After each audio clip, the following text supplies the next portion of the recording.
तो talent copy cat के इस एपिसोड की शुरुआत में हम देखते हैं युनफैंग का वही बहुत ही बड़ा हथियार टूट रखा था और वो खुद भी घायल और थकी कह रही थी।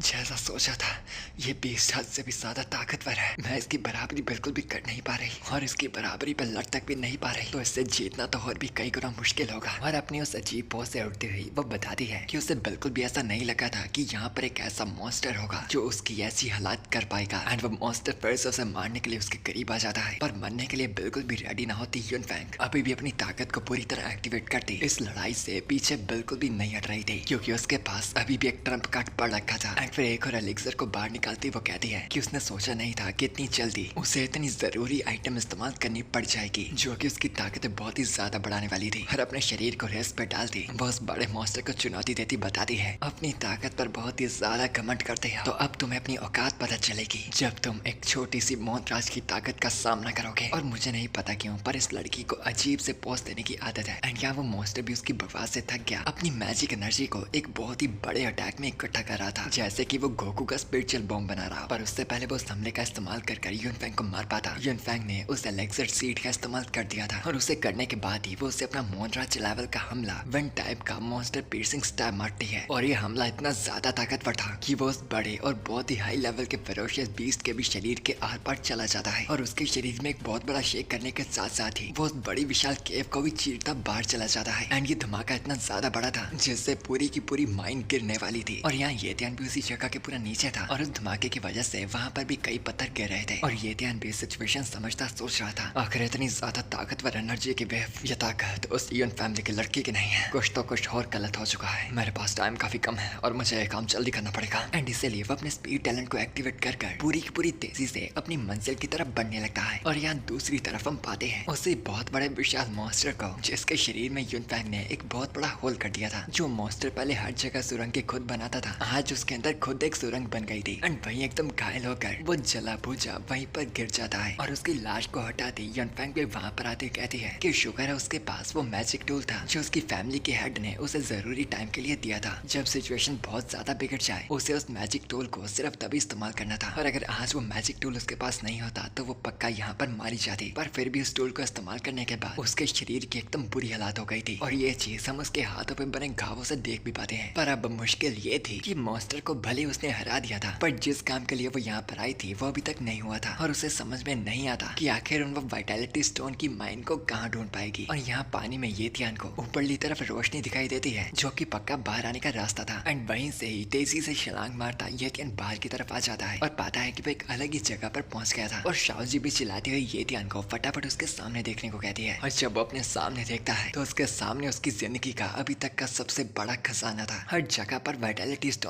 स्टोन ही लग रखे थे जहाँ पर एक की कीमत भी बहुत ही ज्यादा थी। यहाँ पर चारों तरफ वहीं पर मौजूद थे, जमीन पर, दीवारों पर और चारों जगह, जिसे देखकर ये ध्यान भी खुश होता सोच रहा था कमाल है जब से इस जगह पर आया हूँ एक के बाद एक अच्छी चीजें होती चली जा रही हैं और यहाँ पर इतने सारे और बड़े वाइटैलिटी स्टोन्स भी मौजूद हैं। एंड वो खुश होता है और अपने मन में यून फैमिली को कहता है यून फैमिली तुम पाना तो बहुत कुछ चाहती थी पर लगता है तुम्हारी बदकिस्मती से तुम्हारे हिस्से की ये चीजें भी मेरे कर्मों में थी जिसे मैं तौफीक तौर पर खुशी खुशी स्वीकार करता हूँ। एंड फिर वो एक जगह पर जाकर वहाँ से शुरू करने का डिसाइड करता है और शाओजी भी ये ध्यान को बताती है कि ये वाले वाइटैलिटी स्टोन काफी ही ज्यादा सख्त होंगे और ये ध्यान का इनमें काफी टाइम भी जा सकता है। पर ये ध्यान जानता था जब लोहा गर्म हो तो वो कुल्हाड़ी मारने से पीछे नहीं हटेगा, इसलिए वो सच की कुल्हाड़ी भी निकाल लेता है। एंड क्योंकि शाओजी ने बताया था कि ये काफी हार्ड होने वाले थे इसलिए अपने स्ट्रेंथ टैलेंट को एक्टिवेट कर वो पूरी जोर से उस पर उस एक्स को दे मारता है। परंतु जबकि उसने स्ट्रेंथ टैलेंट भी लगा रखा था वो उस वाइटैलिटी स्टोन का बस थोड़ा सा हिस्सा ही तोड़ पाता है, जिस पर फिर ये ध्यान शाओजी को उसे इकट्ठे करने में उसकी मदद करने को कहता है क्योंकि टाइम उनके पास कम था और इन्हें तोड़ना मुश्किल था। तो शाओजी को बस गिरे हुए हिस्सों को एक जगह पर इकट्ठा करना था ताकि फिर वो उन्हें अपनी इन्वेंट्री में डाल पाए। एंड वो भी वैसा कुछ टाइम कर ही रही थी कि तभी उसे एक और खजाने का प्रेजेंस महसूस होता है एंड वो वहाँ से फटाफट जाने लगती है। और जब ये ध्यान पूछता है कि वो कहाँ पर जा रही है शाओजी उसे उसका पीछा करने को कहती है क्योंकि उसे एक बहुत ही कमाल की चीज मिल गई थी। और ये ध्यान को भी पता नहीं लगता कि आखिर इतने सारे वाइटैलिटी स्टोन से ज्यादा कीमती क्या हो सकता था, जबकि वो इसी स्टोन की तलाश में यहाँ पर आए थे, जिस पर शाओजी उसे बताती बताती है कि उसे वहाँ पर एक ऐसे खजाने का सेंट महसूस हुआ था जिसके बारे में लेजेंड्स में बताया जाता था। और उसका पीछा करते करते ये ध्यान एक अलग जगह पर आ जाता है जहाँ पर उसके सामने एक ऊंचे पत्थर पर उसके ऊपर हवा में एक अजीब सा पत्थर चमक रहा था। और शाओजी उसे बताती है कि ये यहाँ का वाइटैलिटी कोर था और यहाँ पर जितने भी वाइटैलिटी स्टोन्स थे वो बस इसकी खूबसूरती बढ़ाने के लिए थे। बेशक वो कीमती थे पर इस खजाने के सामने बिल्कुल भी नहीं। और ये खजाना जो उनके सामने था वो पूरे सीक्रेट रैम्प का ही सबसे जरूरी खजाना था। और शाओजी बताती है कि इस खजाने से भविष्य में ये ध्यान अपने रैंक को मोहनराज तक भी ले जा सकता था। तो और क्या ये ध्यान को उससे ज्यादा क्या सुनना था। एक मोहनराज रैंक जो कि सबसे ज्यादा ताकतवर होता था तो वह इस कॉन्टिनेंट के कुछ सबसे शक्तिशाली योद्धाओं में से एक होगा, जिनमें से युएलिंग की फैमिली का वो बुढ़ा एल्डर था और यन फैमिली का वही बंदा जिसे हमने पहले देखा था। और मोहनराज लेवल की एक दूसरी फैमिली की कोई लेडी भी थी जिसे हमने अभी तक नहीं देखा था। और साथ ही एक और अजीब पर्सन जो दोनों ही हमें भविष्य में दिखेंगे। और ये ध्यान स्कोर के और भी करीब जा रहा था पर शाओजी उसे उस स्कोर के ज्यादा करीब ना जाने को कहती है क्योंकि उस वाइटैलिटी स्कोर से आ रही एनर्जी इतनी ज्यादा थी कि अगर ये ध्यान जाकर उसे खुद छुएगा तो उस वाइटैलिटी और की एनर्जी से ये ध्यान का पूरा शरीर ही बिल्कुल नष्ट हो जाएगा और उसके चिथड़े तक भी नहीं बच पाएंगे। और ये ध्यान भी उसके थोड़ा और करीब जाने के बाद कहता है, शाओजी तुम बिल्कुल सही हो, तभी मेरा शरीर इतना भारी और गर्म महसूस कर रहा है। जैसे ऐसे छूते ही मैं राख में बदल जाऊंगा। पर खुशकिस्मती से डीमन सी बेस की ट्रिप के दौरान ये ध्यान ने पहले ही एंड्योरेंस और डिफेंस टैलेंट को कॉपी किया था और आज वो फाइनली उसके काम आने वाले थे। एंड वैसे ही वो डिफेंस और एंड्योरेंस टैलेंट को साथ में एक्टिवेट कर लेता है और उसके शरीर तक उस और की एनर्जी का दबाव थोड़ा कम हो गया था और उसके चारों तरफ एक मैजिकल शील्ड बनकर आ गई थी जो कि उसके डिफेंस टैलेंट का कमाल था। और शाओजी खुद एकदम हैरान होकर सोच रही थी, आखिर मास्टर के पास इतने सारे टैलेंट कैसे हैं, वरना मैंने कोई ऐसा नहीं देखा जिसके पास इतने टैलेंट्स हो सकते हैं। एंड ये दिन अपने हाथ को उस और की तरफ बढ़ाने लगता है पर डिफेंस और एंड्योरेंस टैलेंट के बावजूद भी उसका हाथ फिर से जलना शुरू हो गया था। और इतना ही कम नहीं था, वहाँ पर वही पिंक सी आग चारों तरफ फैलने लगती है और ये ध्यान को जलाने की कोशिश करते वक्त वो उसके हाथ को पकड़ जलाने लगती है। और ये ध्यान भी काफी टाइम बाद घायल हुआ दर्द से चिल्लाता है और शाओजी में चिंता में फटाफट भागती उसकी तरफ आने की कोशिश करती है पर वो अजीब सी आग इतनी ज्यादा भयानक थी कि वो शाओजी को दूर पटक कर फेंक देती है। और शाओजी भी चिंता में सोचने लगती है, वाइटैलिटी कोर की एनर्जी बहुत ही ज्यादा है और उसके सामने रेगुलर डिफेंस भी कुछ भी नहीं कर सकता और अगर ऐसा ही चलता रहा मास्टर जलकर राख बनकर मारे जाएंगे। पर ये ध्यान के ट्रम्प कार्ड यहीं पर खत्म नहीं हुए थे, उसके जले हुए घाव अचानक से हील होने लगते हैं क्योंकि ये ध्यान ने अपने रिकवरी टैलेंट को एक्टिवेट कर लिया था। एंड वो टैलेंट इतना कमाल का था, जितनी जल्दी वो आग उसके शरीर को जला रही थी उतनी जल्दी ही रिकवरी टैलेंट उसे आगे ना बढ़ने देने की कोशिश कर रहा था। पर यहाँ पर ये ध्यान अपने टैलेंट की लिमिट को चेक करने नहीं आया था। एंड अगर वो कुछ भी कर